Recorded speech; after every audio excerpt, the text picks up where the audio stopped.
이물질이란 거는 녹지 않는 필러를 말하거든요. 그런 이유 때문에 수술이 아예 불가능할 수 있어요. 좀 흡연을 많이 하시는 분들은 저는 수술을 그냥 차라리 안 하는 게 조금 더 낫다고도 설명을 드려요. 환자분은 죽어도 안 하셨대. 자기 맹세컨대 안 했다. 근데 한 거 다 알죠.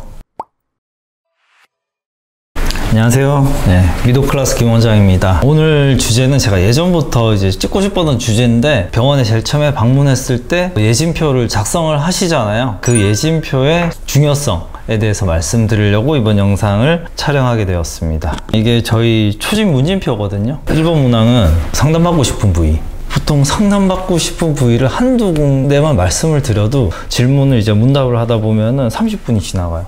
그런데 이거 모든 부위를 이제 다 체크하시는 분들이 있어요. 그럼 현실적으로 이게 상담을 해드릴 수가 없어. 정말 꼭 필요한 부위 한두 군데만 체크를 해주시고, 그리고 내원하시게 된 동기, 소개자분이 있으시면은 꼭 적어주시면 굉장히 도움이 많이 돼요. 그 이유가 이 환자분이 소개자분의 이제 결과를 보고 만족을 해서 이제 오시잖아요. 이분처럼 좀 해드리면은 조금 더 만족을 시켜드릴 수 있겠다. 그런 참고가 되기 때문에 굉장히 도움이 많이 됩니다. 그리고 아주 중요한 것이 이제 복용 중인 약물, 혈압이 있거나 당뇨가 있거나 고지혈증이 있거나, 특히나 수술이 생각이 있으신 분들 중에서는 이제 혈액순환제, 아스피린이나 와파린, 플라빅스 등등 꼭 확인하시고 체크를 해주셔야 되고요. 예전에 알레르기가 있으셨던 적이 있거나 그런 약물을 알고 계시면은 저희한테 알려주셔야 돼요. 그리고 흡연이나 음주, 이것도 꽤 중요한 참고 사항인데, 보형물이 없는 수술은 4주, 보형물이 들어가는 코 수술이나 가슴 수술은 6주간 금주, 금연을 해주시는 게 좋거든요.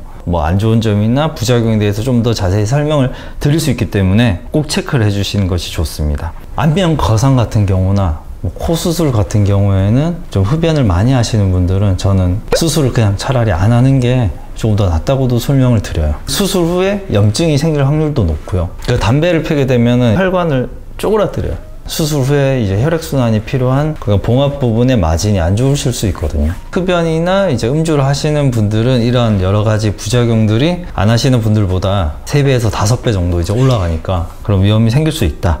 이거에 제일 중요하죠. 이제 상담 부위에 과거력은 최대한 자세히 적어주시는 게 좋아요. 그리고 환자분들 중에 수술했는 건지 시술했는 건지 헷갈려 하시는 분들이 있거든요. 칼을 댔거나 봉합을 했으면 무조건 수술이에요.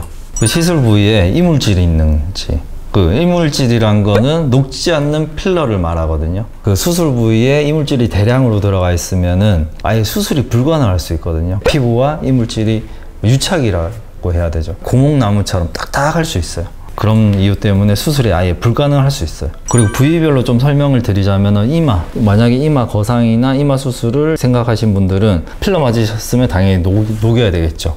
상악문 같은 경우에는 이제 매몰은 시술이라고 생각하시는 분들이 많으신데, 매몰 수술이에요. 그 눈두덩이에 이제 필러를 맞으셨던 분들은 녹이고 수술을 해야 되고, 지방 이식 하신 분들은 그거를 좀 감안을 하면서 수술을 해야 되기 때문에 이 과거력도 좀 적어주시는 게 좋고요. 그리고 저희가 눈밑 수술을 많이 하다 보니까 이거에 대해서 좀 할 말이 많은데, 많은 분들이 눈밑 지방 제거는 수술이 아니라고 생각을 하세요. 그 지금 하는 수술에 전혀 영향을 안 미친다고 생각을 하시거든요. 그리고 어떤 분들은 여기 지방 제거를 했잖아요. 그 부분이 시간이 지나면서 다시 살짝 볼록하게 튀어나오면서 마치 수술을 안 한 것처럼, 수술하면서 들어가 보면은 그 부분이 흉터 조직이 두꺼워진 경우가 있거든요. 그래서 흉터 조직을 좀 이거 풀어줘도 재배치할 지방이 많지 않을 수가 있거든요. 그래서 다른 지방을 끌어다 와야 되는데 미리 좀 말씀을 해주셔야 돼요.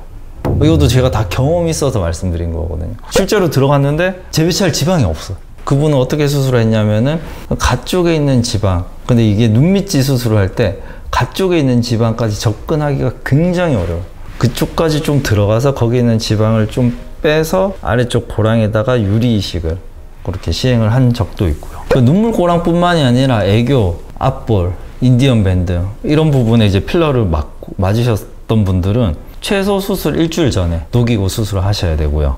지방 이식 하셨던 분도 마찬가지로 말씀해 주시면은 이제 모양이 많이 참고가 되니까 그것도 꼭 말씀해 주셔야 되고요. 얼굴뼈 골절이 있으셨던 분들, 그래서 앙화 골절 같은 경우에는 그 절개에서 들어가서 골절된 뼈를 맞추고 녹는 플레이트나 티타늄 플레이트로 이제 고정을 하고 수술을 마무리하거든요. 플레이트가 들어가 있으니까 이걸 제거할지 아니면은 그대로 둘지. 그래서 앙화 골절이 있었다 하시는 분들은 CT를 찍고 그렇게 수술을 들어갑니다. 라식, 라섹, 네. 어르신 분들은 백내장, 수술하신 분들은 최소 한 달 뒤에 수술을 할 수 있고, 그리고 녹내장도 좀 체크해 주셔야 되는 게 스테로이드 제제가 녹내장을 악화시키거든요. 마취제에 들어있는 에피네프린 성분이 안압을 좀 올리기도 하거든요. 그래서 마취제도 좀 최소한으로 쓰고 스테로이드 제제가 없는 안연고도 처방을 해드려야 되기 때문에 이것도 체크해 주셔야 됩니다. 그리고 모든 수술은 마찬가지지만은 그 재수술할 경우, 뭐 상안검 같은 경우에는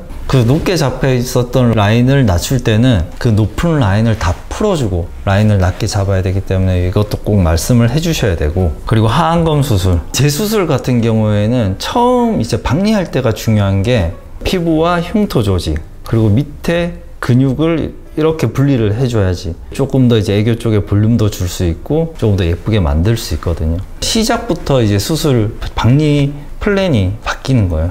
그래서 이런 거를 좀 잘 말씀을 해주셔야 돼요. 재수술이 뭔가 알면서도 말씀 안 하시는 이유가 그게 실제로 겪었던 경우인데, 제가 봐도 하안검 하셨어, 아 이거 100%다. 그런데 뭐 환자분은 죽어도 안 하셨대. 자기 맹세컨대 안 했다. 근데 한 거 다 알죠. 저는 당연히 재수술 플랜으로 이제 시작을 했죠. 그 플랜대로 수술 끝날 때쯤에 수면이란 게 좀 술 취한 느낌이랑 비슷하기 때문에 네네네. 거의 깰 때쯤에 제가 여쭤봤어요. 네네. 환자분 눈 밑에 수술한 적 있죠? 아, 네, 얼마 전, 뭐 몇 년 전에 뭐 진짜 그걸 그렇게 딱 이야기하시는 거예요. 왜 그 숨기실까요, 이게? 그 환자분들 중에 이제 지인이랑 같이 오셨잖아요. 그럼 이 사람한테 나의 수술했던 거를 이제 숨기고 싶다 하시는 분들은 있기는 해요. 첫 수술과 재수술과 비용을 좀 따지면 한 몇 배 정도 되나요? 1.5에서 2배. 그러니까 네. 이게 자꾸 난 수술 안 했다라고 자꾸 환자분들은 얘기를. 그쵸. 왜냐면 그 재수술이 더 어렵거든요. 더 어렵고 더 많은 경험이 필요하고, 그리고 당연히 이제 수술 결과에도 네. 영향을 미치겠죠. 근데 그것보다 좀 더 그러니까 신뢰가 깨지거든요. 그러네요. 굳이 리스크를 질 필요는 없으니까 그런 것들을 좀 솔직하게 말씀을 해주셔야 되고요. 그래서 오늘 뭐 여러 가지 말씀드렸는데, 성형외과 뿐만이 아니라 다른 병원을 가시더라도 뭐 이런 점들 조금 참고를 해서 꼭 예진표 작성에 대해서는 진실만 올바르게 작성을 해주셨으면 좋겠습니다. 이상 미도클래스 김원장이었습니다. 감사합니다.